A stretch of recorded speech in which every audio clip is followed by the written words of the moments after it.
Hello aspirants. Early मई 2026 के इस high yield explainer में आप सभी का स्वागत है। ये सेशन करंट अफेयर्स का एक रैपिड लेकिन एकदम कॉम्प्रिहेंसिव रिवीजन होने वाला है। तो बिना टाइम वेस्ट किए चलिए सीधा काम की बात पर आते हैं और इस रिवीजन स्प्रिंट की शुरुआत करते हैं। अब देखिए, कॉम्पिटिटिव एग्जाम्स में वो फाइनल सिलेक्शन लेटर हासिल करना कोई मजाक तो है नहीं। इसके लिए बाकी सबसे एक कदम आगे रहना ही पड़ता है और यही काम आता है सिविल सूत्रा। चैनल को सब्सक्राइब करना महज एक फेवर नहीं है, बल्कि आपकी तैयारी का एक बहुत ही जरूरी स्ट्रेटेजिक मूव है। तो इस एक्सप्लेनर को लाइक जरूर करें और जुड़े रहें ताकि ऐसे टॉप टियर अपडेट्स कभी मिस ना हो। ठीक है, तो जल्दी से आज के सिलेबस अलाइंड ब्लूप्रिंट को देख लेते हैं।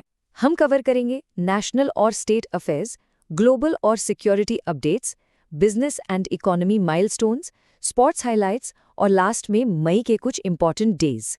तो चलिए नेशनल और स्टेट अफेयर्स के साथ शुरू करते हैं। आजकल हमारी डोमेस्टिक गवर्नेंस जिस रफ्तार से बदल रही है ना, वो वाकई बहुत दिलचस्प है। अब जरा इस डेटा को देखिए। कमाल की बात है कि राज्य कितनी तेजी से नई टेक्नोलॉजी अपना रहे हैं। सिक्किम ने तो पूरी तरह से 100% पेपरलेस जुडिशरी लागू कर दी है, बिल्कुल गेम चेंजर। उधर बैंगलोर पुलिस का नम्मा 112 सिस्टम देखिए, जो 10 से ज्यादा भाषाओं में मल्टीलिंगुअल AI सपोर्ट दे रहा है। गुजरात में इंडिया का पहला MLFF टोलिंग सिस्टम आ गया है और कर्नाटक ने गिग वर्कर्स के लिए देश का पहला शिकायत निवारण सिस्टम यानी ग्रीवेंस रिड्रेसल सिस्टम शुरू कर दिया है। साइंस एंड टेक के पर्सपेक्टिव से ये सचेत सिस्टम बहुत क्रूशियल है। इसे DOT और NDMA ने मिलकर लॉन्च किया है। इसकी सबसे खास बात क्या है? ये बिना इंटरनेट के भी सेल ब्रॉडकास्ट के जरिए सीधा आपके मोबाइल पर डिजास्टर अलर्ट्स भेज सकता है। प्रीलिम्स में साइंस एंड टेक के ऑब्जेक्टिव क्वेश्चन के लिए ये ऑफलाइन कैपेबिलिटी एक बहुत बड़ा हिंट है। इसे जरूर याद रखिएगा। चलिए, अब अपना फोकस थोड़ा शिफ्ट करते हैं ग्लोबल इवेंट्स और सिक्योरिटी अपडेट्स की तरफ। इंटरनल सिक्योरिटी के लिए NCB का ये ऑपरेशन व्हाइट स्ट्राइक एक बहुत बड़ा डेटा पॉइंट है। मुंबई के लॉजिस्टिक्स कॉरिडोर में NCB ने जो ट्रांसनेशनल सिंडिकेट पकड़ा है, उसमें 349 किलो हाई ग्रेड कोकीन जब्त हुई है और इसकी वैल्यू लगभग 1745 करोड़ रुपए। इन एग्जैक्ट फिगर्स को अपने नोट्स में एकदम पक्का कर लीजिए। अब जियोपॉलिटिक्स की बात करें तो US और ईरान के बीच टेंशन्स फिर से पीक पर हैं। अगर दोनों देशों की पोजीशंस को बिल्कुल निष्पक्ष रूप से देखा जाए तो अमेरिका ने साफ वार्निंग दी है कि अगर ईरान ने मौजूदा रीजनल टेंशन्स के बीच मिसबिहेव किया तो मिलिट्री स्ट्राइक्स दोबारा शुरू हो सकती हैं। वहीं इसके जवाब में ईरान ने भी अपने स्ट्रॉन्ग डिफेंसिव पोस्चर को मेंटेन करते हुए कहा है कि अगर US हमले फिर से शुरू करता है तो उनका रिस्पॉन्स बहुत ही स्ट्रॉन्ग और पेनफुल होगा। इसी बीच UK से भी एक सीरियस सिक्योरिटी अलर्ट आया है। लंदन में यहूदी पुरुषों को टारगेट करते हुए एक जानलेवा हमले के बाद यूनाइटेड किंगडम ने अपने नेशनल टेरर थ्रेट लेवल को बढ़ाकर सीवियर कर दिया है। ये ग्लोबल सिक्योरिटी डायनामिक्स का एक बहुत अहम फैक्ट है। और माइग्रेशन ट्रेंड्स में एक बड़ा सरप्राइज देखने को मिला है। अब ऑस्ट्रेलिया में भारतीय सबसे बड़ी माइग्रेंट कम्युनिटी बन गए हैं। जी हाँ, नंबर 1। स्किल्ड माइग्रेशन में इतनी तेज ग्रोथ हुई है कि हमने इंग्लैंड को भी पीछे छोड़ दिया है। अब आगे बढ़ते हैं अपने इकोनॉमी सिलेबस की तरफ। और जैसा कि हम जानते हैं, इस सेक्शन में डेटा एंकरिंग कितनी जरूरी है। जरा इस नंबर को देखिए, 31 लाख करोड़ रुपए। ये कोई मामूली अमाउंट नहीं है। फाइनेंशियल ईयर 26 में हमारी डिजिटल इकोनॉमी ने सारे रिकॉर्ड तोड़ दिए हैं।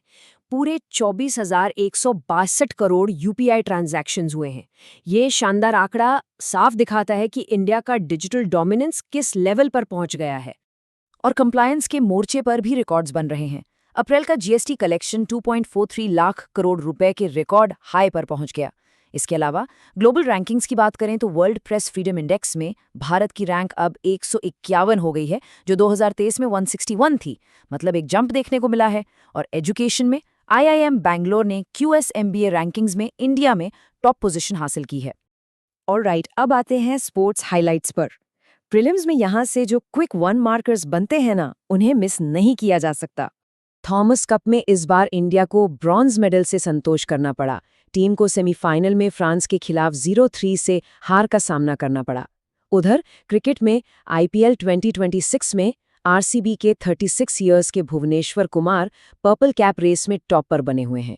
और मोटरस्पोर्ट्स की दुनिया में क्रिकेटर श्रेयस अय्यर को F1 सिम रेसिंग इंडिया का एम्बेसडर बनाया गया है। चलिए, अब हम अपने आखिरी रिवीजन सेगमेंट पर आते हैं, मई के इम्पॉर्टेंट डेज। ये विजुअल टाइमलाइन एग्जाम में न्यूमोनिक रिकॉल के लिए बहुत काम आएगी।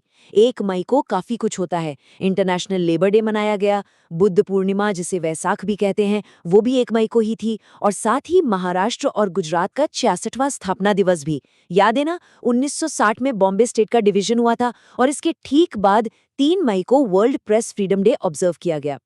तो इस पूरे एक्सप्लेनर को देखते हुए एक सवाल दिमाग में आता है, जिस तरह राज्य रातों रात AI हेल्पलाइंस और 100% पेपरलेस कोर्ट्स लॉन्च कर रहे हैं, क्या पब्लिक सेक्टर हमारे सिलेबस से भी ज्यादा तेजी से इवॉल्व हो रहा है? बदलाव की रफ्तार वाकई बहुत तेज है, इसीलिए लगातार रिवीजन करना ही एग्जाम क्रैक करने का एक लौता तरीका है। सिविल सूत्रा के साथ ऐसे ही जुड़े रहिए। आज के इस एक्सप्लेनर के लिए बस इतना ही। तैयारी करते रहिए।